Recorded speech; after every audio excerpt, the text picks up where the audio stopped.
Namaste, good morning. Today I would like to take up 2 emails received and a brief sharing on the subject of fear. And then after that, we can share whatever you would like to share or ask questions.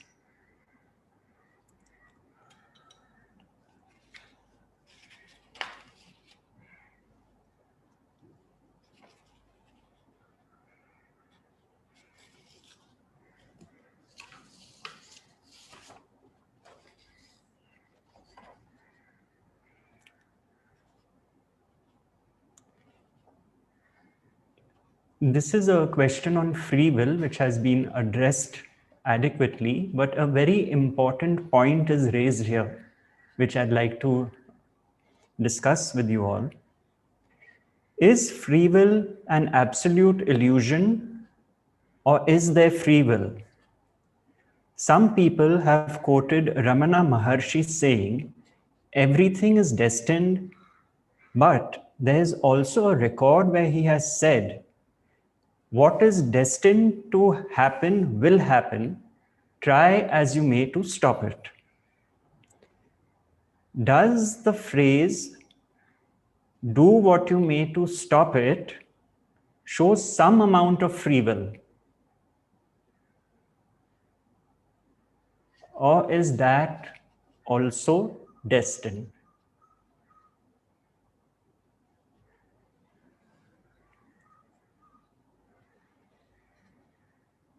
As Bhagwan has said, what is meant to happen will happen, try as you may to stop it, and what is not meant to happen will not happen, try as you may to make it happen.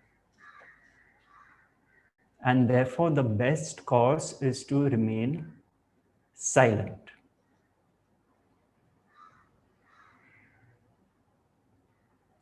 Now the point which is raised here, which is a crucial aspect to understand, is connected with doership.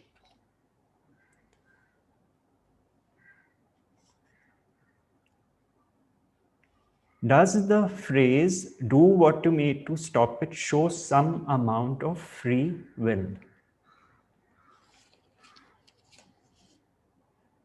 You see, what is being pointed at here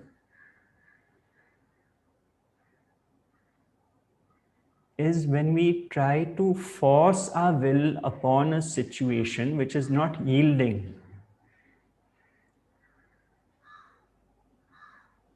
So what Bhagwan is saying is that can create suffering. It is implied in this statement.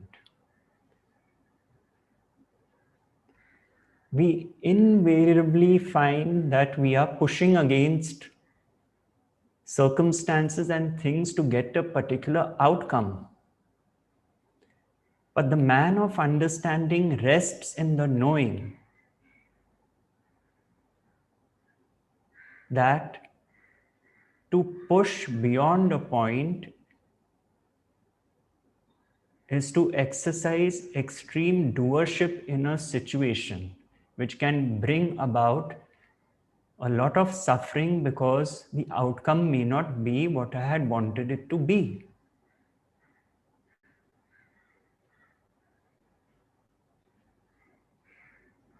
And then people say, oh, if I had not pushed my way through this particular situation, I would not have got the result I got. And then the ego comes in through the back door. Because of my effort, because of my pushing my way through that particular circumstance, I got what I wanted. Where did that effort come from? Even that has come from the source. And then we lecture other people, oh, you must push, you must fight, you must do this, you must do that, then you will get what you want to get. It is not true. The same person who has had success in a particular situation may not have it in another. Because the forces of the universe have to come together to deliver an outcome.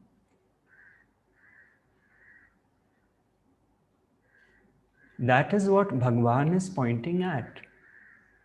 Whatever is meant to happen will happen. Try as you may to stop it. There are forces far beyond your control. But the ego thinks the free will is the be all and end all of everything. Your own birth was not in your control. The earth you are standing on is spinning at a particular rate, not in your control. You depend on oxygen, its availability is not in your control. You are gifted with the 5 senses. What you see, hear, taste, smell, touch, not in your control. And on the basis of what you see, hear, taste, smell, and touch, you perform an action, not in your control.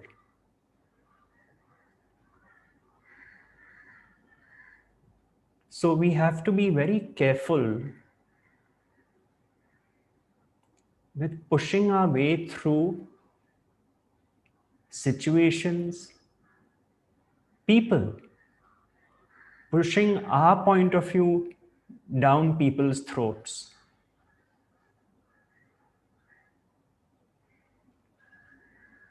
So they may agree with what we are saying.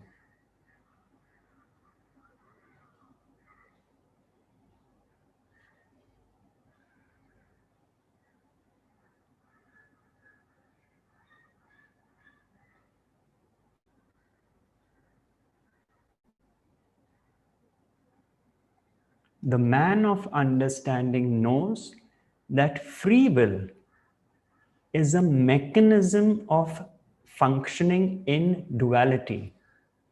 Decisions have to be made, no doubt about it. But knowing that the results are not in my control, what is the real value of that free will?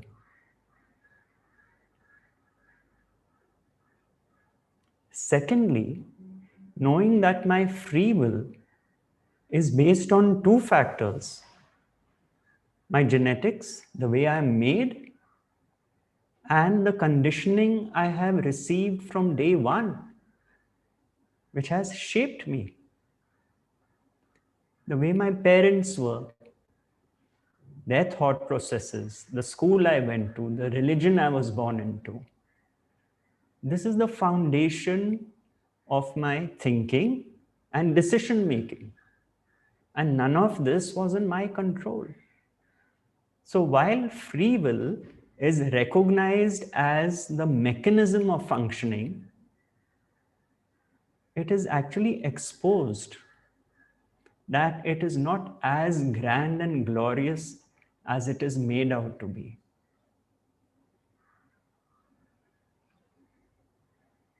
And then one finds in life, one gets more and more aligned with the will of the Supreme, the will of the Divine, the will of the Source. This battle to exert my free will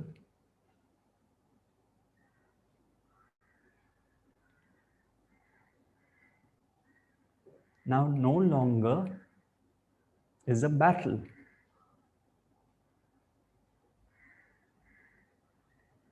So an ego which is entrenched and has its heels dug into the concept of free will not like to hear this. But it is everyone's experience.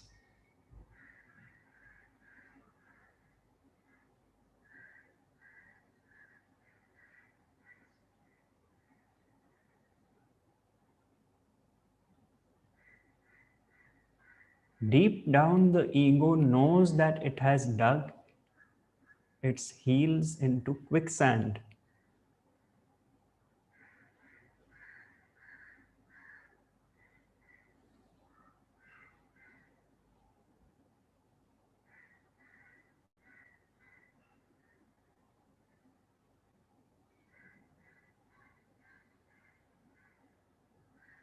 And then, with the understanding, free will becomes a very beautiful mechanism.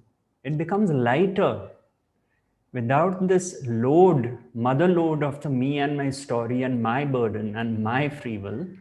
It is seen for what it is, a part of the functioning of totality. And then one goes with the flow in life.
I had read something similar last Sunday, and this is another question on the same lines, but we will focus on a different aspect of it.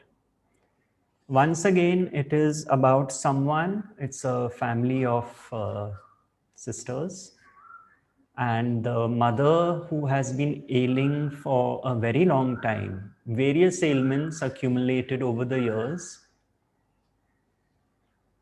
passed on recently. And this sister, this girl, has been following the teachings, and here's what she has to ask. She's the youngest of the siblings whose mother passed away.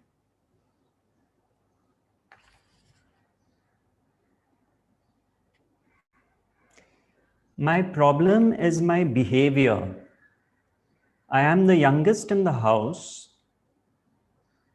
and my connection with my mom is very different.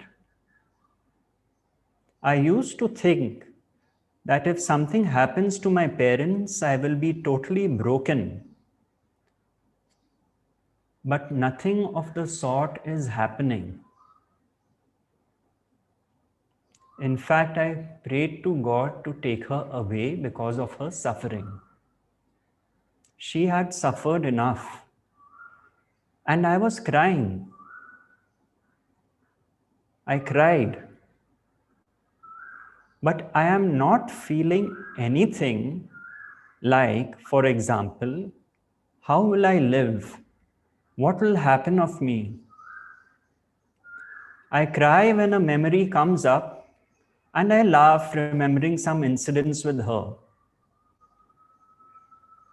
I felt guilty that I could not do anything being so far away. But what could I have done? The situation was not in my control. I do not know if this behavior of mine is normal or not, because my outburst is not happening. I pray that my mom gets liberation She was a very simple person.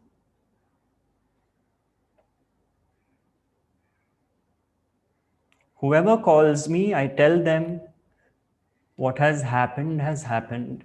What can we do about it? And so on. It definitely feels like a formality. I am truly surprised that I am behaving so normally. My wish that my mum passes away, is it proof that I am not a good daughter? Am I selfish that I don't think of others? I am less sad and caught up in self analysis. Is this level of acceptance truly an acceptance in me? Please let me know if my behavior is abnormal.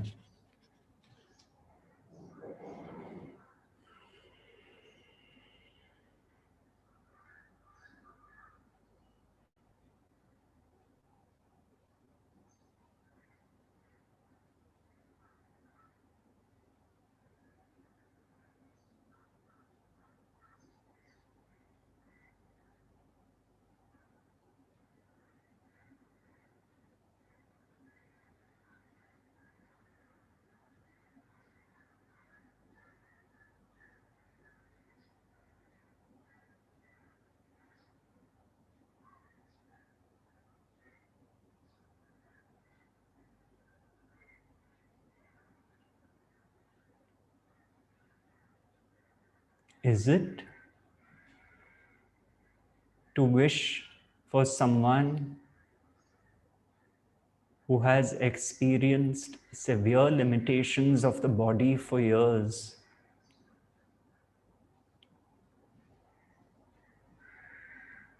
What greater wish than to wish that person be freed of such illnesses and limitations that lead to one suffering and being in bed for years and years? Is that being selfish? To be stuck to this existence, which is in any case limited and transient, short lived. Where is the glory in wishing someone to suffer the living dream of life when they are so unwell? But society says a different thing. You are not a good girl. That is the pressure this girl is feeling. To be a certain way. And she has so beautifully said, I have even cried, but no outburst is happening.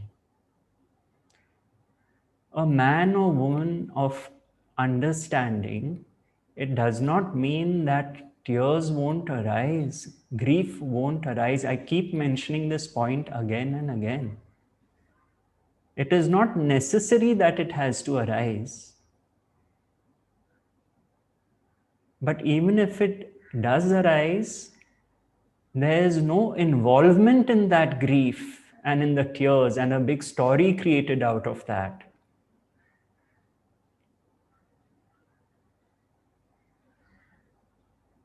Why did God make her unwell? Why did God do this to my family? Why am I this? Why is my sister that?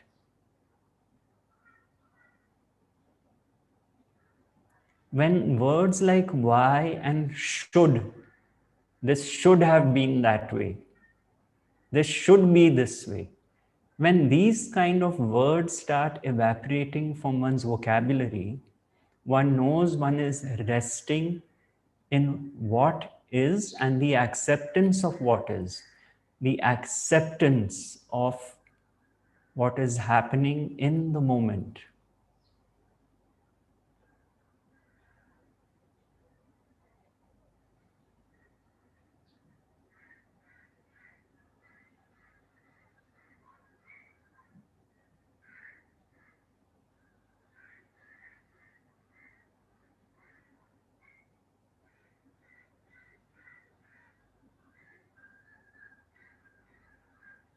Here, the youngest child seems to have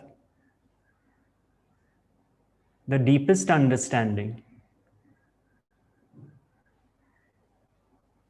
And yet, because society projects differently, she is confused because she's not immersed in mourning in the duration of time.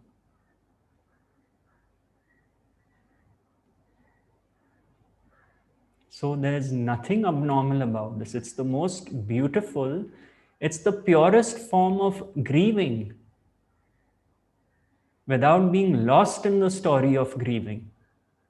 The loss of a loved one. Laughter arises, as she says, when memories come up. Tears arise.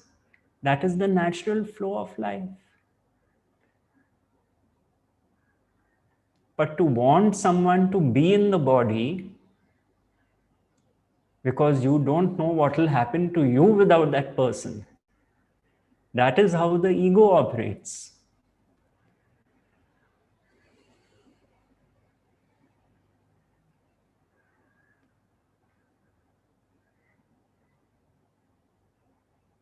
Which is being more selfish?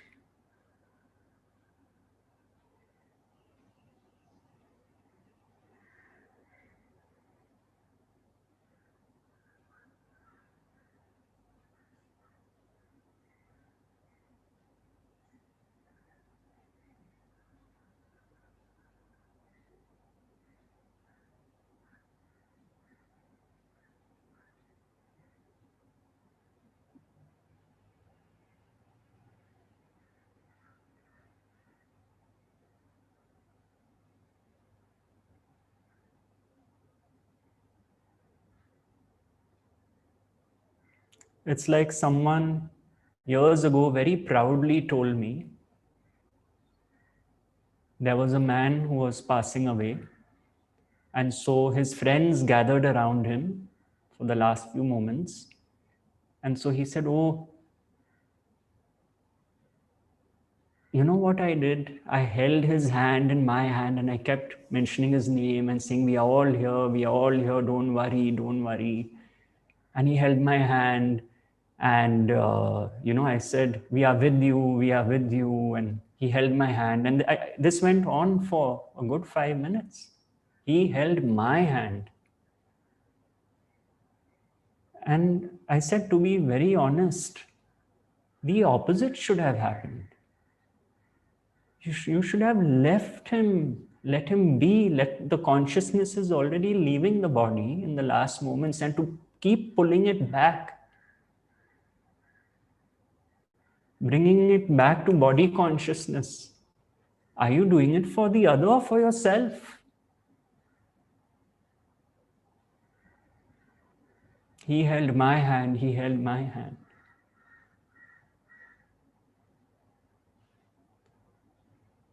This is what is referred to as hypnosis.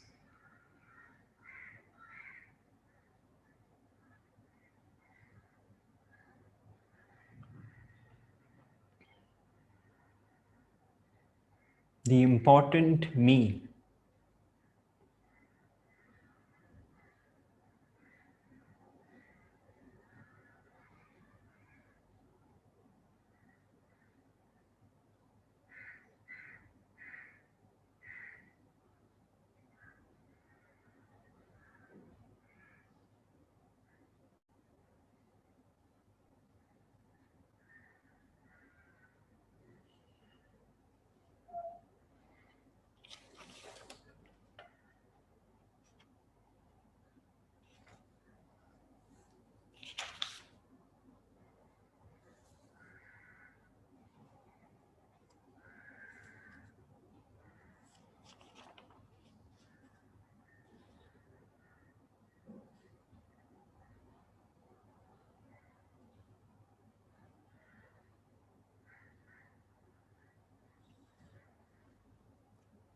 In another mail, someone said, "Are all the big things in life destined?"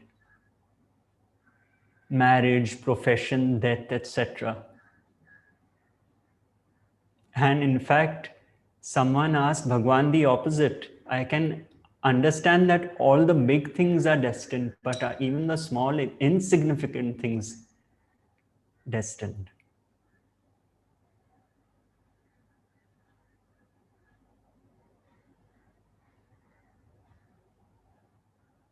And he said, yes, right from the time of birth. Whatever the body has to go through is destined. Now, the ego does not like to hear that. Oh God, what about my will? We are back to the subject of free will. And this is not to make one complacent and fatalistic in life. This is to show that destiny and free will are the polaric opposites of the same pole. We are functioning in duality. Life shows us what is destined is what is in this moment.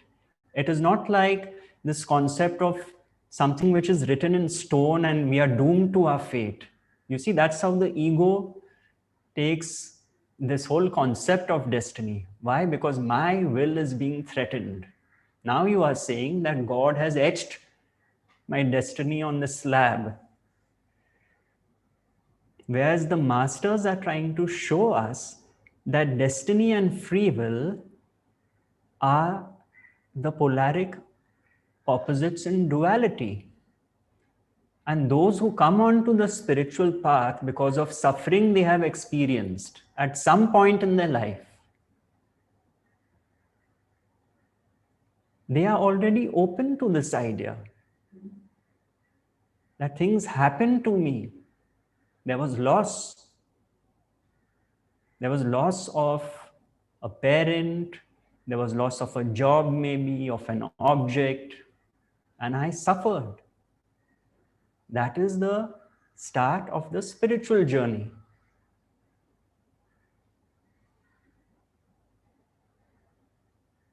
There's this beautiful story on destiny.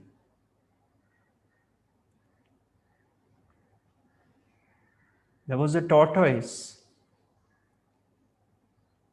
and his friend was the great bird Garuda, the vehicle of Lord Vishnu. And one day, he told his friend Garuda, the tortoise, that I'm quite shaken up. And Garuda said, what happened? You're white. You're looking white, my friend. He said, yes. He said, I saw the Lord of Death in front of me. And you know what, Garuda? He was laughing. He was laughing on my face. Garuda got very upset. He said, how dare he laugh at my friend? I will teach him a lesson. So he picked up the tortoise and flew thousands and thousands and thousands of miles away from that spot,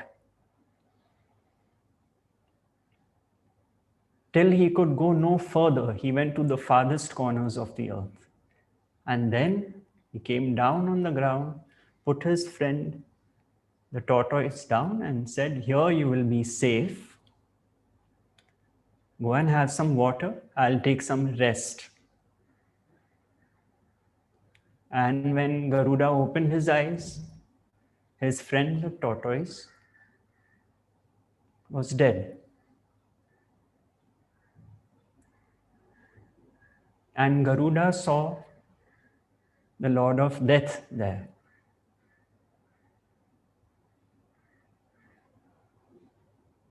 And he started laughing, the Lord of Death. And Garuda said, how dare you? You were laughing at my friend, and that is why I flew all this way. And now again you're laughing at the death of my friend. He said, no, no, you have misunderstood me, Garuda. You have misunderstood me. I was not laughing at the tortoise, your friend. I was laughing at the Lord, the Almighty. Because when he told me this tortoise's time has come in so and so place, I thought God has goofed up because we are thousands of miles away from that place. And he said, I was laughing. I said, now the Lord Almighty has made a blunder. And I was wondering, how is this going to happen?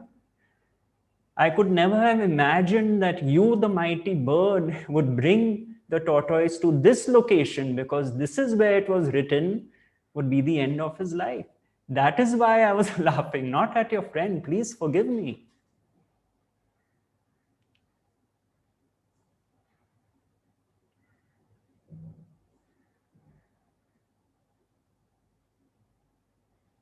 We are meant to be where we are meant to be, or not.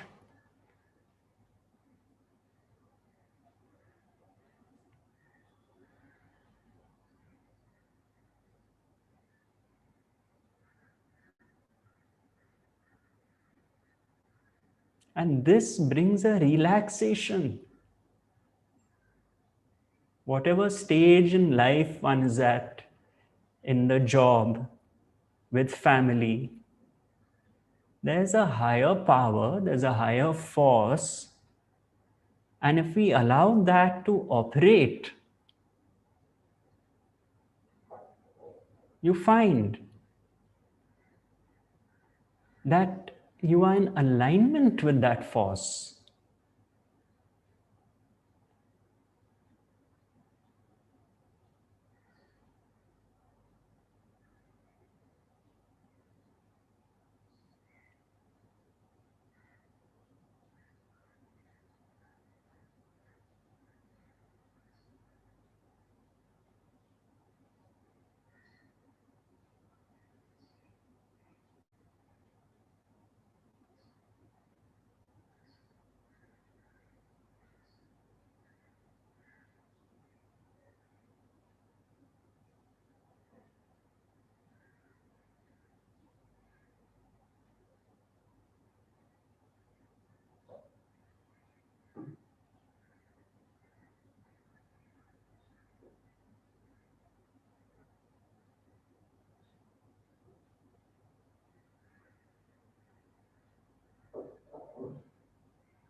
Lastly, I would like to share one small story, not story rather, actual situation, and how this teaching truly brings this light of understanding,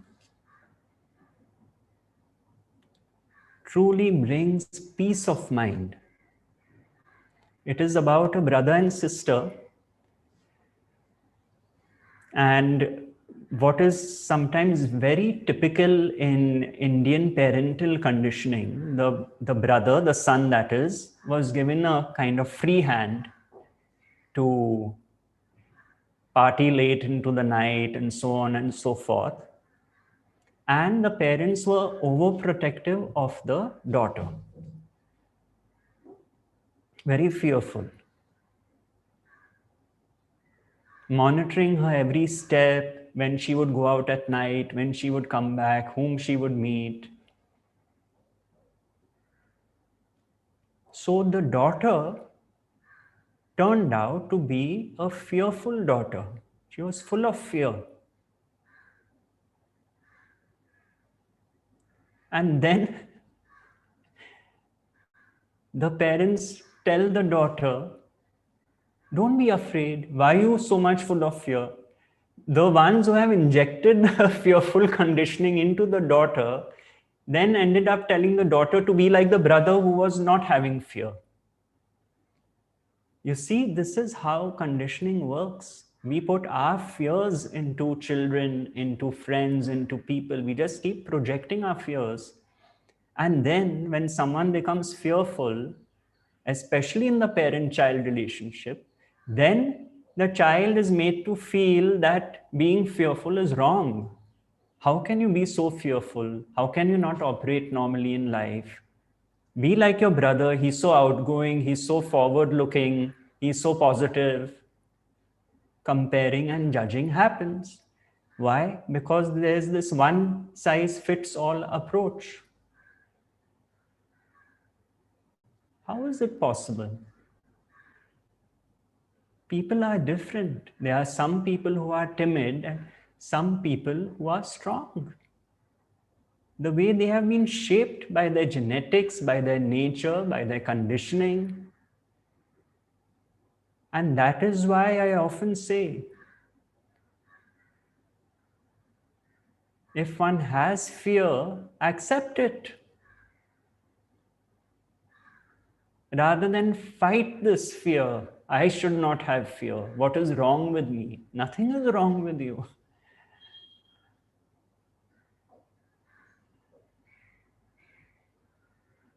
Don't be afraid to be afraid.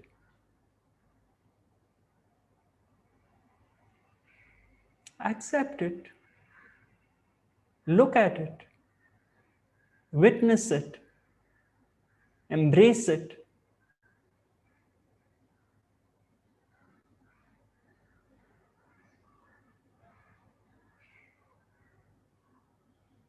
And then the strangest thing happened, which doesn't seem so strange.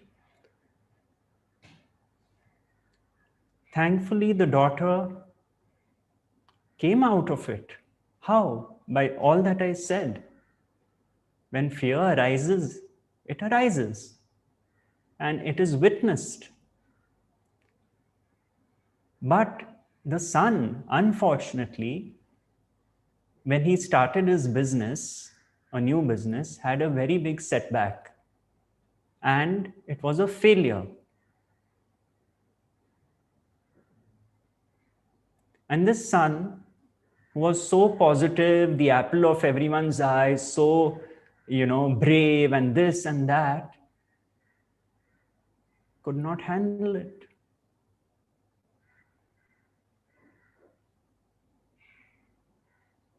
He was afraid to meet his friends, because he was afraid of being judged.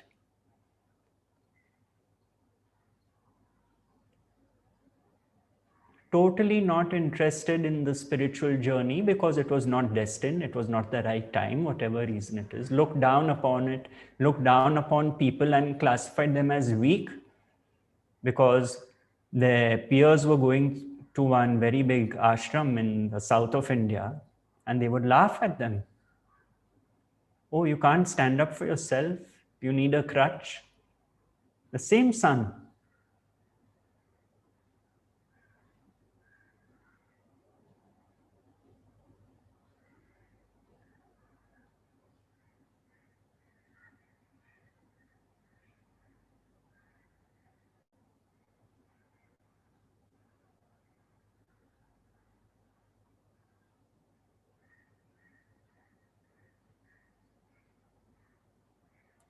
So this teaching is an invitation to look at all aspects of your personality and understand them.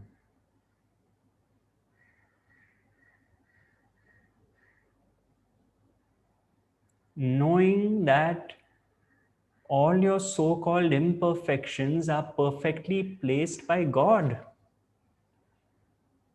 And that is love.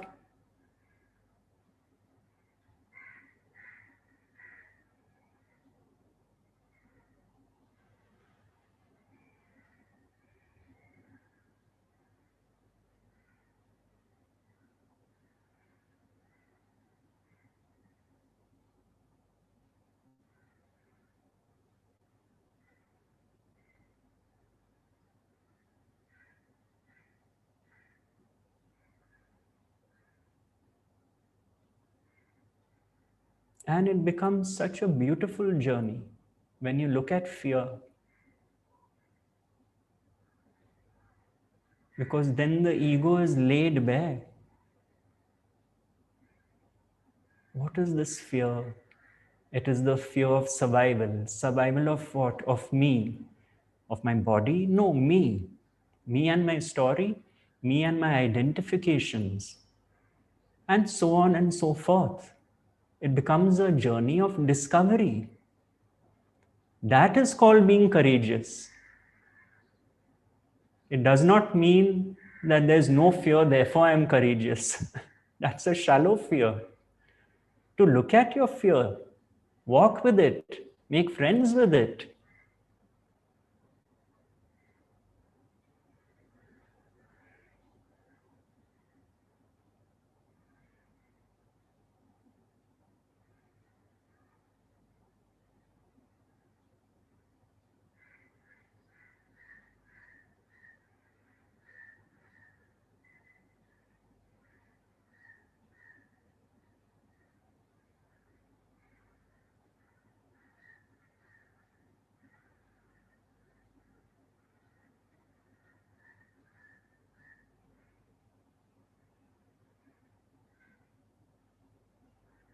Both the brave son and the fearful daughter in deep sleep. Where's the fear and where's the bravery?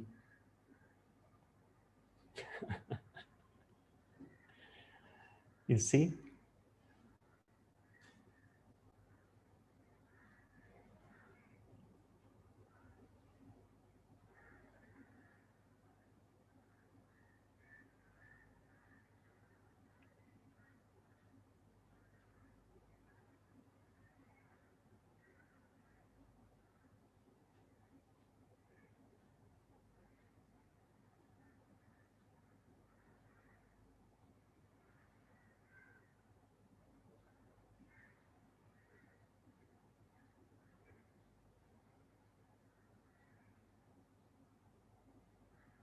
All right.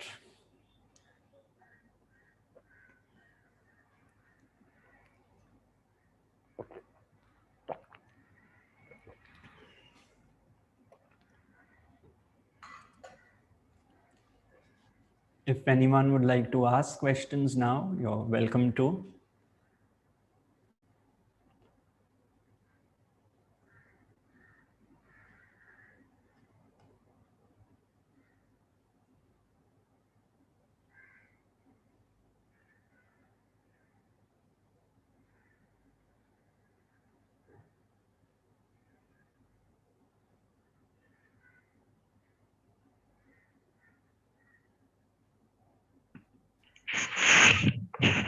Good morning.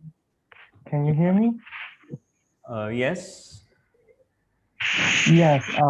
Very nice to meet you. This is my first time meeting you, and thank you for sharing your teaching, and very appreciate your compassion.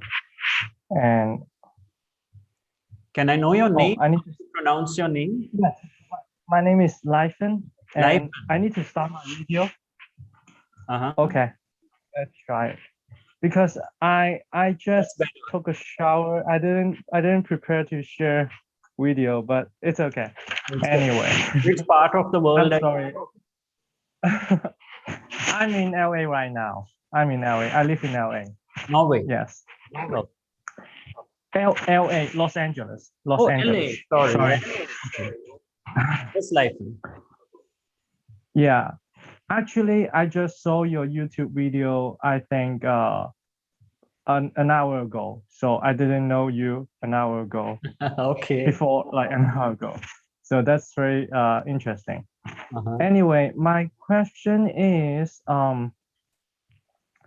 what is the definition of free will in this teaching? And based on that definition, do you mean that free will does not actually exist at all? Well, like absolute sense? we just covered that because, as I said, free will is a mechanism of functioning in daily living. If you decide you have to step out of your house, you have to take that decision. You see? So you are exercising your free will as a mechanism of functioning in daily living. But when you look at that free will, you will realize that it depended on something. Maybe Lifen felt he had to buy some groceries. The thought came, and therefore he had to step out. So that free will is not a standalone free will. It depends on so many factors which are beyond Lifen's control, that Lifen realizes that while I have to act in life and exercise my so-called free will, what might happen is my groceries may not be available when I step out and visit the store. The store might be closed. Anything could happen. You see? So the value of that free will is seen in its true light. That is what happens. So one cannot say that there is no free will because you are functioning in duality. And so free will, as my teacher would say, you have to act as if you have free will, knowing that whatever happens is God's will.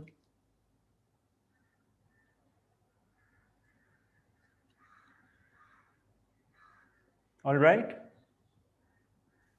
Okay. Yes. So what you're talking is, let's say, all of a sudden there's a thought coming that maybe tomorrow I should go to supermarket, and then another thought react to that thought, which says that's a good idea, let's do it. So both of the two thoughts, it's out of, like, nobody control that two thoughts. Right. So even the action following the two thoughts, it's just automatic. So there's no thinker in a series of thoughts and actions. So there's no real free will then. You could say that. You could say that, but the point is, knowing this, how will Lifen function in life? He will function with far more ease, far more acceptance, far more lightness, because that precious free will, which he had placed so much of importance on, he realizes can take him only that much far. You see? So that is what lightens Lifen's load, and he really starts living life now knowing that the outcome is not in my control. You see? That is the beauty of it.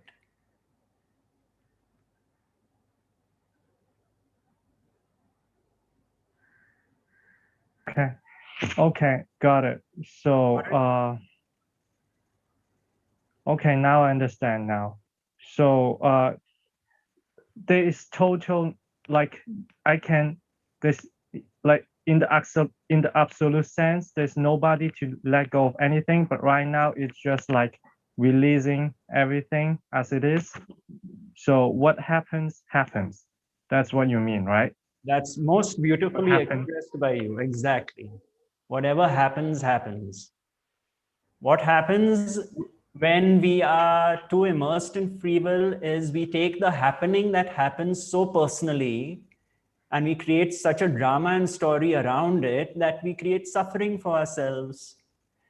But the man of understanding or the woman of understanding sees the happening as a happening in life.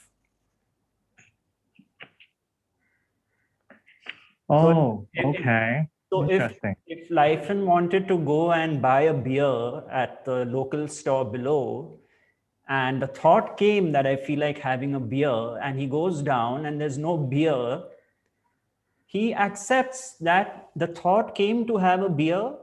I wanted to have it, but it wasn't God's will because there was no beer in the store. But Lifen could also say, oh, bloody hell, why is the store without beer? I'm going to talk to the store manager. I'm going to fire him. I wanted that beer and that beer is not available. What kind of a store is this? I'm going to post a review on Google that this store is not well stocked. And then this whole suffering is created, you see. Now I see. The outcome, because the outcome was different from what Lifen imagined, Lifen is very upset because he didn't get his beer. Whereas in the other instance, Lifen saw that one thing led to another, and in this case, it was that the thirst for beer was not fulfilled. And that's it. There was no involvement in that story. Wow. You see? But phenomenons keep happening in a sense. So samsaras keeps rolling, but there's nobody experiencing, like there's no experiencer. Like even in the ultimate sense, then even phenomenon is needs an observer, but if there's no observer, actually there's not even a phenomenon going on. But we will say there is a phenomenon going on. Can we say that? You can certainly say that. But that is why even the Buddha said samsara is dukkha and nirvana is shanti. The world is full of suffering. Samsara is dukkha and nirvana is peace. Peace. So Lifen is at peace when his beer is not available. Whereas Lifen would have suffered because he placed such importance on free will and outcomes that he created suffering for everyone. You see? So it is the attitude to life. It is Lifen's attitude to life which determines whether Lifen will be at peace or not. Because Lifen cannot control the flow of life. Sometimes pleasure, sometimes pain. But Lifen can look at his attitude to life. What happens to pleasure? What happens to pain? How much he gets swayed by it? How much he gets involved in it? But when he accepts that life cannot be only pleasure, pleasure, pleasure, because the nature of duality is pleasure and pain, he accepts pain when it comes, he accepts pleasure when it comes, knowing that pleasures won't last forever. He enjoys them while he can. And when pain is there, he does not create more suffering by getting involved in the pain and saying, it is my pain, and why did God do this to me? What have I done wrong? Etc., etc., etc. So Lifen is no longer invested in the drama of life as he was earlier.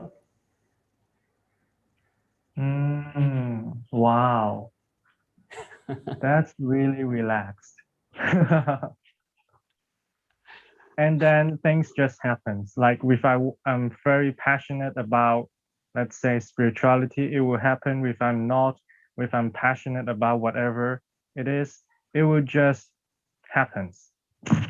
Or if I just want to, okay. Okay. Yes, now I understand. Okay, Lifen. Thank you. Okay, take care. Thank you, Gautam. Thank you. Yes, Abhishek. Good morning, Gautam. Morning. I hope things are good because I heard last week in Bombay there was cyclone and Yeah, it was quite intense, but a lot of trees were lost, but touchwood, I think lives and electricity and all was quite okay. okay, good to hear that. So I would just like to share an instance, which is, I think, in relation to your second mail, which you read out, and how the acceptance of things should be there. Like it's good that we accept things because see, what happens is my father is going through cancer. So Sorry? my father is going through cancer. Okay. So Sorry? it's a second, yeah. So the cancer has relapsed and it's the second time. So it has come after 5.5 years. So now the thing is, it has come, I know, and our free will was to just go for the treatment, Yes. like radio and chemo, and we did our best. And so now I think what I'm like, I have accepted. See, we did not, and nobody intentionally has created cancer, right? So it has occurred to him. Nobody intentionally did that. So that's why I think it's a very relaxing thing to accept that it has come, but our free will is just to go through the treatment and rest leaves everything up to the God, because we can't do anything much, right? The problem is when we say that why it has come, so we create a psychological suffering. Yes. Which is far more than the suffering of the body. Yes.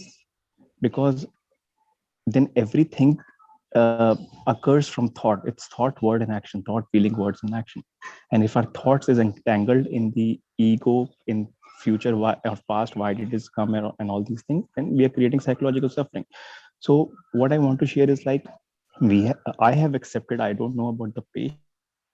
I have accepted that it had to come. That's why it has come. And what best we can do is go for the treatment, and we are doing it. Rest, if it like, uh, if it will get cured, it will get cured definitely, right?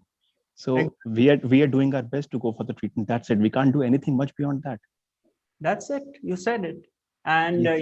it's so, Abhishek, it actually is so, um, what should I say? It's the beauty and magnificence of what happens in same situations to different people. It's just astonishing because I was informed of someone who was diagnosed with stage 2 cancer 10 years ago, still around, and it comes, it goes, it comes, it goes, and they've been around for 10 years. So you see, what is meant to happen will happen. And as you so rightly said, the first step is the acceptance of what has happened, because that is where the ego usually fails. It puts up this thing that this should not have happened. You see, it happens to others, it should not have happened to me. That is what starts the suffering. So when you accept that, you lay down your weapons, so to speak, as Joel Goldsmith would say. You're not opposing what is.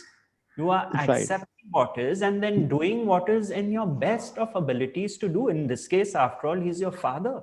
So Exactly. do exactly what you think it would take to get him out of the situation. Exactly. We are doing that. So when we say that, when we don't accept it, then we are actually resisting what has already happened. So Exactly. that is not in our control. We are keep on juggling on that, and we are actually ruining our present journey also, what I believe. Yeah, because you have, just like your father, Abhishek, and me, we have a fixed number of breaths to breathe. Exactly. Point is, are those going to be breaths we breathe in awareness or lost in this whole drama and story? Exactly. See, Gautam, the sadness in a moment might be there, but that does not convert into grief or anxiety.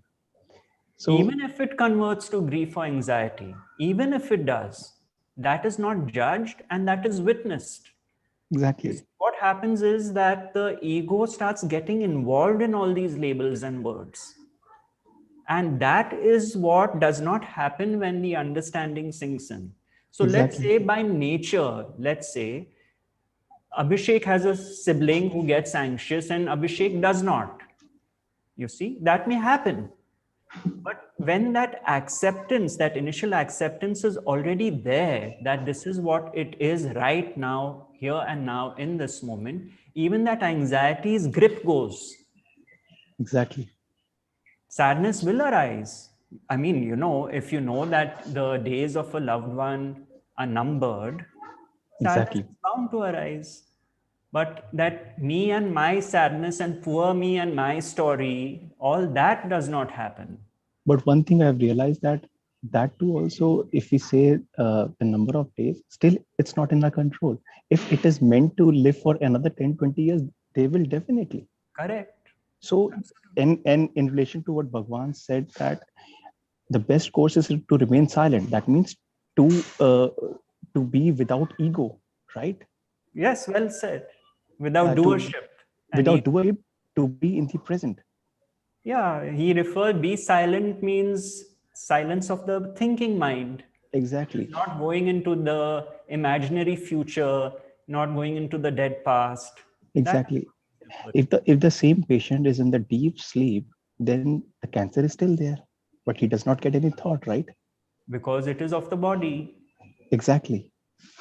So that is what I think the best part is to accept what is, and then to take the, as you said, that in the life of duality you have to take decisions, and as per the free will, and that we did. We went for the radio and chemo, and that what we could do best. We go to the doctor for follow up as well.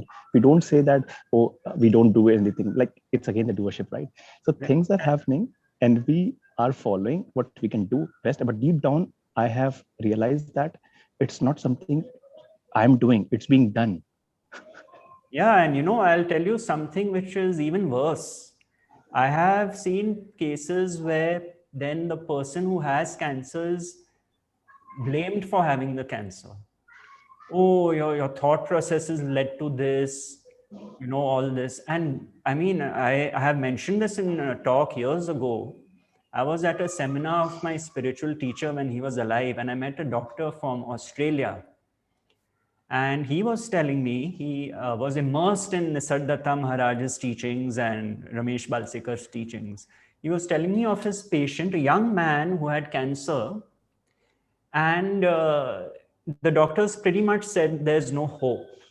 So he went to, in this town in Australia, there was a whole seminar on positive thinking and all that. And so they told him that, you enroll in our program and we will show you, because we'll cure you of this, because we'll show you how your thinking processes are wrong. And if we reprogram your mind and we do this and do that, it will sort out. And he was getting progressively worse. And then when he was on his deathbed, this is what now the doctor told me. The patient, he was looking so distraught. And he told the doctor, he said that, I would have rather died of cancer. They made me feel so guilty that I didn't give my all to the cause and therefore I became worse. You see, the guilt that you didn't put in your best effort to get cured by following what we teach you in the course, he was dying of that guilt now. The poor fellow didn't have that guilt in the first place. But that is what happens. You see, we do not allow things to just be, and for the higher force, consciousness, the source, to play its role. Exactly. We did not receive this, I did not get this body on my own will, right? Yes. It happened. So, so yeah, I think all the questions go in the deep sleep, of course, because there is no me. Yes.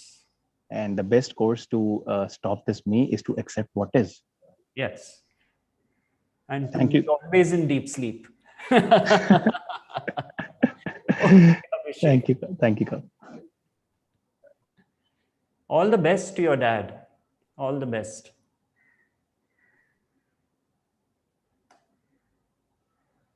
Yes, Priyam. Good morning, sir. Good morning. How are you? I'm good, sir. When you were sharing an email today from the girl who lost her mother, then a question arose, like she was concerned about her mother attaining liberation. So from the perspective of being pure consciousness, isn't it like who is really there to attain liberation? Because if we rest as just awareness, then there is no separate like body mind to really attain something, because it already is what it is, and it already is just simply awareness. So from that perspective, who is there to seek liberation or get liberation or get reincarnated in a different body mind? Is there someone, or is it like, yeah, that question arose when she was so concerned about her mother attaining liberation. Yes, and what you said is absolutely right, because that is called being liberated while living. Liberated from what? From all our concepts, our judgments, our thoughts, our condemnations, all what if scenarios, what should be scenarios. When none of that is there, we are liberated. Yeah. It is the individual me with its sense of doership that is in bondage. When the sense of doership is uprooted from the ego, that is liberation.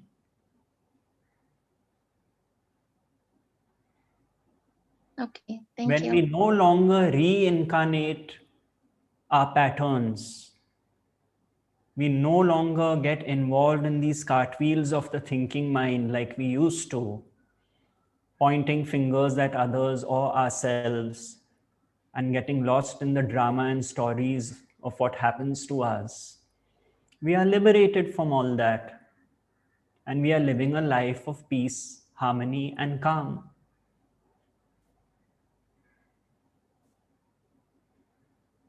Thank you. Okay, thank you.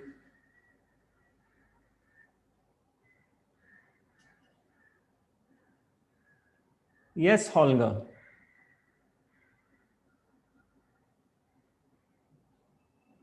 Are you there, Holger? Yes. Hello, Gautam. Yes, my dependable Holger. I just wanted to say how beautiful it is to hear beings speak the language of non-duality. Yes, Just amazing. I mean, I just agree. gratitude. I agree with you. It's so freeing. It's so freeing. And just in regard to treatment, how this girl was not fulfilling the expectations of society and wondering. So isn't also treatment just on one level, just like a candy for the separate self, which cannot be still? Yes, so true. But more so, you know, in specific cultures like the Indian culture, there's a lot of pressure on how people should be. And we get lost in that because, you know, it's like you're constantly wearing masks because you have to be a certain way. And a lot of people suffer this, Holger, because they are not able to put down that mask. The mask is worn constantly, and one mask is worn with friends, one with family, one with business associates, and there's very little rest. And in this teaching of non-duality, it is literally a peeling away of these masks for the light of being, which we have covered up with all this stuff, you know, but just the light of being to shine through. Daddy. Thank you. Okay. I have I think you're being nothing called. on, I have nothing on my mind. It's just gratitude. Okay, Holger. Okay, thank you. Thank you. All right. Okay. Would anyone else like to ask anything?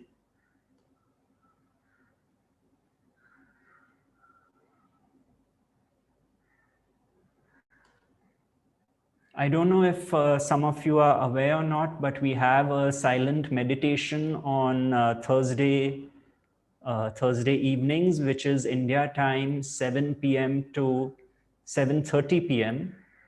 And we had one last Thursday, and we are having one this coming Thursday.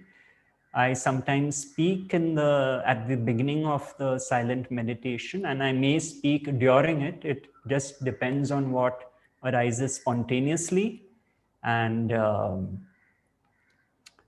it's a beautiful way to share this space with you all in silence. And you are all welcome to be part of it if you are so inclined to.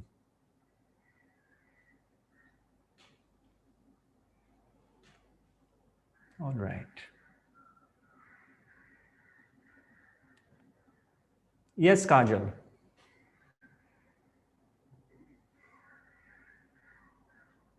Are you there? How are you? Can you hear me? Yes, yes. Yeah. So I wanted to ask Gautamji, I love to hear your this. I enjoy podcast Nick and yours. Uh-huh. I just love it, everything. And I'm so thankful to you. So many doubts have been cleared. I just wanted to ask one thing. I love Sai Baba. You know, I'm a devotee of Baba. And when you say that nothing is in our control, everything is in Baba's hand, then why Baba says in Sai Charita that leave Chaturta, leave your cunningness, just say Sai Sai. And then everything is in Baba's hand, then why do everybody says that be on your right path, do right karmas?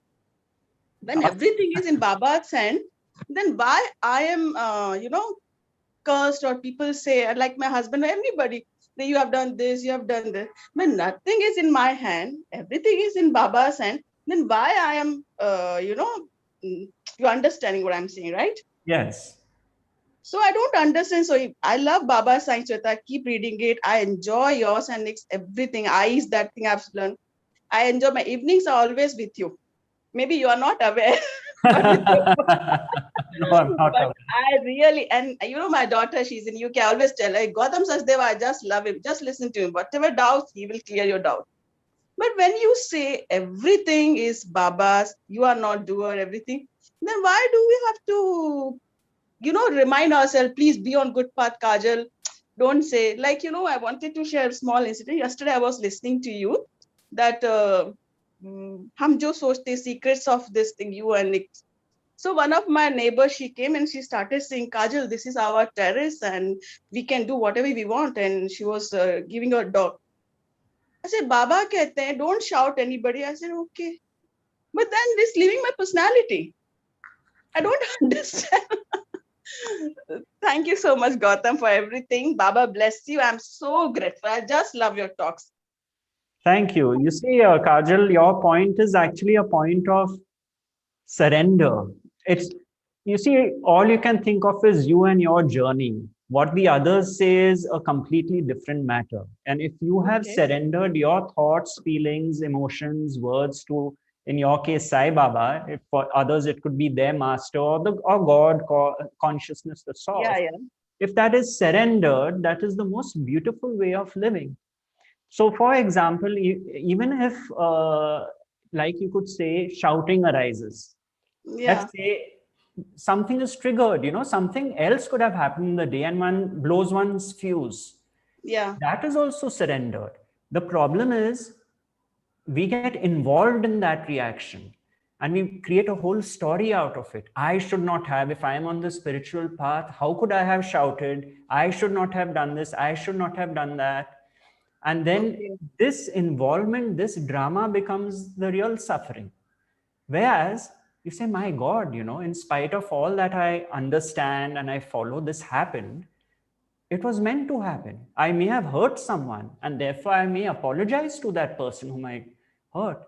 But when you see life as a series of happenings, you're not going back into that and getting involved into that story. But others would love for you to get involved in it, you see? Then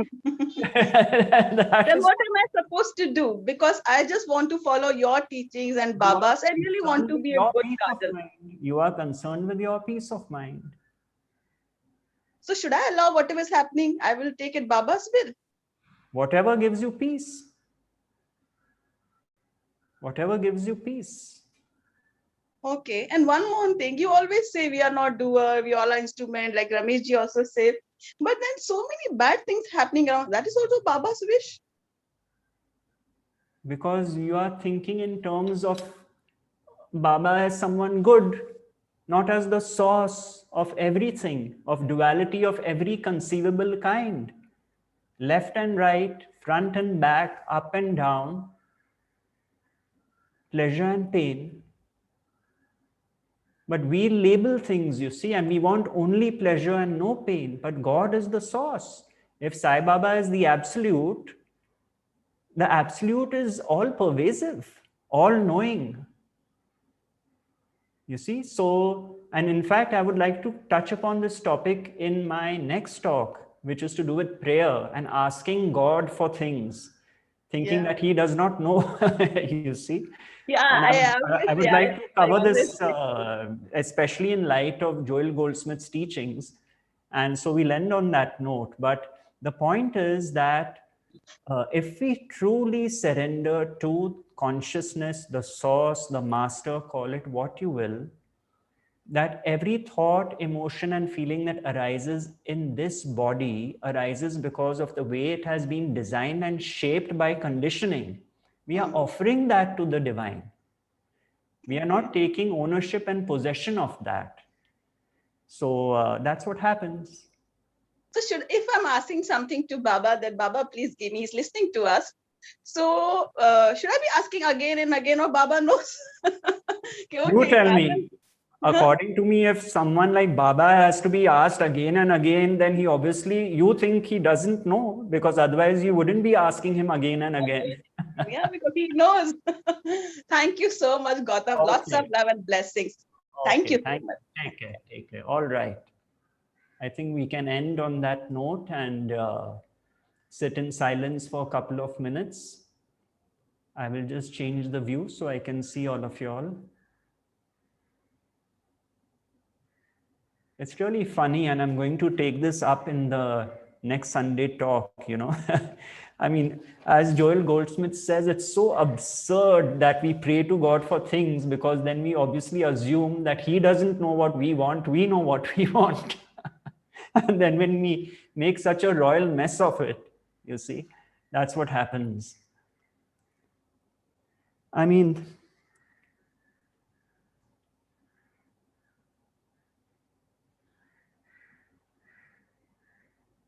I want to pray to God for something which I don't have, which I feel will be good for me.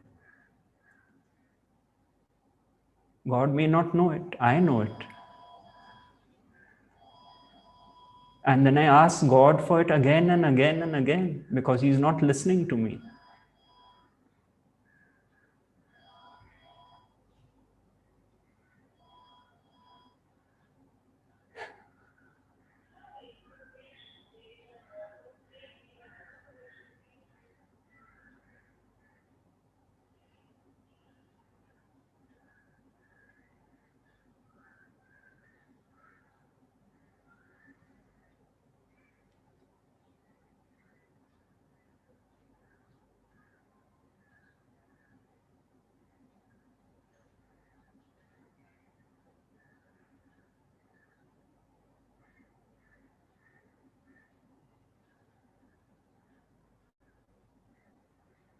The true prayer is to offer one's being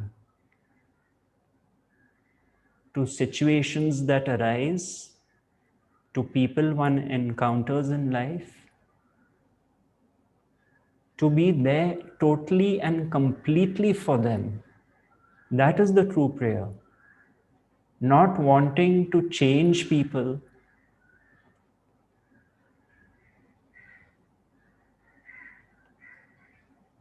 not wanting things to be a certain way, the way I feel they should be. That is called unconditional prayer.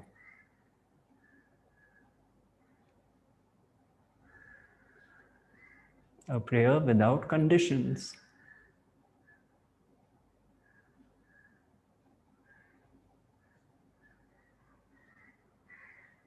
And a true prayer is a prayer of gratitude to God, not only for the good things in life, but also for the suffering. Because through the suffering, I have seen things which I would not have. I have learned things I would not have. I have become more sensitive because of my sufferings. I have become more sensitive to the suffering of others. Gratitude, gratitude, gratitude. Life is short. This is a journey of learning. We are learning every moment.